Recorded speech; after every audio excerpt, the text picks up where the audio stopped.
Welcome back, guys. Well, scientists are warning that a super, not just an El Nino, a super El Nino is building, and that it could have significant consequences for Jamaica and the wider Caribbean, from hurricane season to our water supply and our agriculture. I told him I love him, but every time he comes on this set, it means something serious is happening. Director at the Meteorological Service of Jamaica, Evan Thompson, is here, and he's going to tell us more. Good morning, Evan. Good morning, Delia. It's not bad news to see me, you know. No, it's just the news that you carry.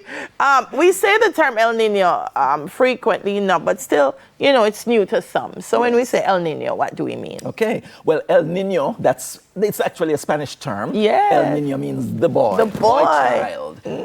And so this is a phenomenon that was noticed around about the time of Christmas many, many years ago.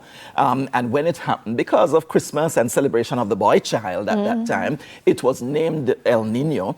But what it actually showed was that the temperatures in the eastern tropical Pacific Ocean, which is near to Central America, but over on the Pacific side, those waters were found to be anomalously or unusually high. You know, they were higher than the normal, the average that would take place. And whenever that took place, they noticed that there were other things that happened right across the globe, with some changes in climate patterns, and all of that would upend the kind of weather conditions that people experience. So the El Nino was determined at that time. We have a problem with it in that it's not very regular. It's not something that happens like every two years at this time of the year, but it just happens from time to time, and it's kind of difficult to predict it long in advance. Sometimes you can predict it somewhat in advance, because that's what is happening now. That we are seeing that an El Nino is developing, and they're watching the oceans, watching the Pacific Ocean in particular, to see how strong it actually is going to be. All right, so we're here in the Caribbean, and when we hear, an El Nino is developing, why should we, as Caribbean people, take it seriously, particularly Jamaica? Why is it so important to us? Because the El Nino tends to change weather patterns across the globe, not just in the Eastern Pacific where it is actually originating, but it changes the way the winds operate in the upper atmosphere, how the climate patterns develop across the area. So some areas, some parts of the continent of North America will see lots of rainfall, heavy rains, flooding occurring, more incidents of flooding, and they'll also be seeing in some other areas that they have very dry conditions and drought. In the Caribbean and for Jamaica, what we tend to see from an El Nino is that it dries things out a bit. We would normally see less rainfall occurring in our general area, and it also has a way of impacting even the hurricane season, because with hurricanes you need some kind of mixing of the winds in the upper atmosphere, but it can't be too strong. You can't have the shear that could take place, and El Nino tends to create that shearing in the atmosphere that prevents the further development of tropical cyclones. So you see less of the hurricanes developing, but also drier conditions. So we're talking about it's the weather patterns, but yes, realistically for us, we're talking about food security. That's right. Threats, coral bleaching, and other things. Exactly, because along with the drier conditions, they're also expecting from an El Nino that temperatures will be higher than normal. I don't know, but these past couple of nights have, if you don't have air conditioning in your bedroom, you have a little challenge. You have to fling with a sheet and that kind of a thing.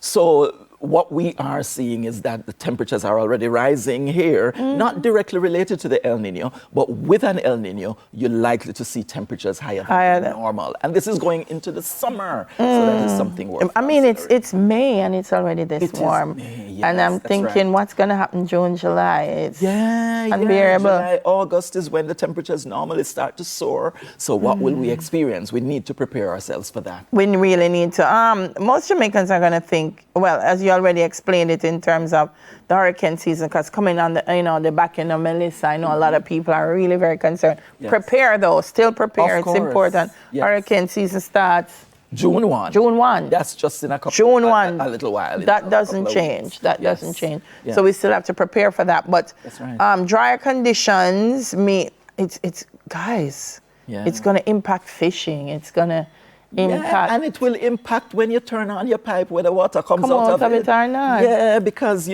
of course, our water authorities are going to have to take some action Correct. to try to conserve what is in our storage areas and, to release it little by little, if we actually start to see that drying. Because when we normally get our highest amounts of rainfall is September, October, mainly in October. And the problem is that El Nino is likely to be peaking as we go through October toward the end of the year. Ooh. And that means with reduced rainfall, you're going to have less water during that rainfall season. And that means less in storage to take us through the dry period, which starts in December and goes into March. Wow. So that is the big concern, where water is concerned. If we don't have enough in the storage and in the aquifers that is under the ground and flowing in our rivers at the time that the rainfall season takes place, then when we go through the dry Because season, as we're discussing, Evan, in my mind, I'm like, okay, it's going to be happening over the summer, and we're used to it happening over the summer. But if you're saying summer and then, what we're seeing now is that it's starting to develop. Yeah. We're just about moving out of neutral conditions. The temperatures in the Pacific are getting warmer than normal already, but it hasn't really reached to what they will say an El Nino is here.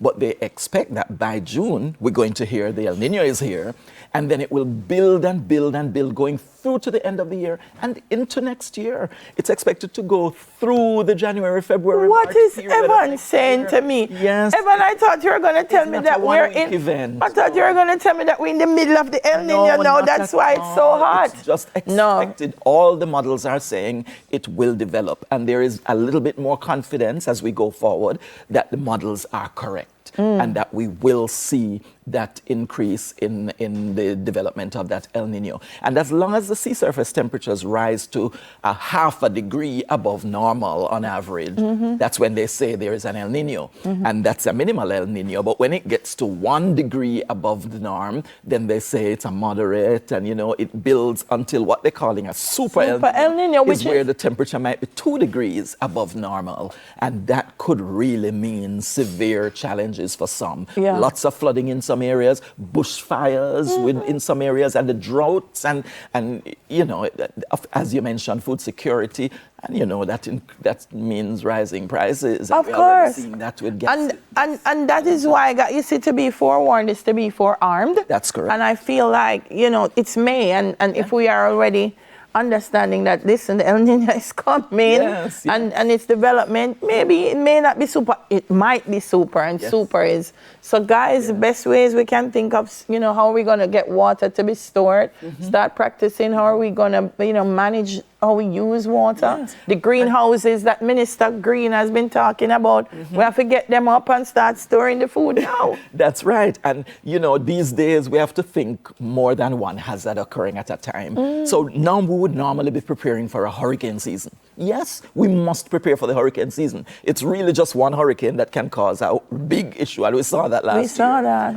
One more could cause devastation again. But along with the chance of a hurricane, you have the El Nino that is presenting so many other challenges. And, you have to prepare for numerous hazards whenever we, because of where we are in the region. Correct. It's a lot, Evan, and we have to put ourselves, our Ministry of Health will tell you in terms of temperatures too, when things like these happen. Or then you have the vector-borne diseases and all those kinds of things. Heat stroke, or people who are most vulnerable, the children that are outside. Yeah. It's a whole heap of things we need. Listen, Guy, children go back to school in September. Yes. The El Nino might be at its peak. Yes. And then you're talking about the temperatures, what is going to happen in the schools. We have to start to think, if it really does become a super El Nino, as they call it, or a major, or, it makes sense for us to start to think about how we're going to face those challenges. How are we going to face the challenge? Schools, if you don't have water tank already, think about a water tank. No. Because as you say, if there's no water, you're talking about hygiene. That's right. As well. Yes. And how do we protect? It's a lot. And I feel like one of the things that's great about what you guys do at the Meteorological Service of Jamaica is the predictability. That's puts us on our toes ahead of time. And we're getting better with that. Not just Jamaica, but globally. And so we benefit from that increased use of technology.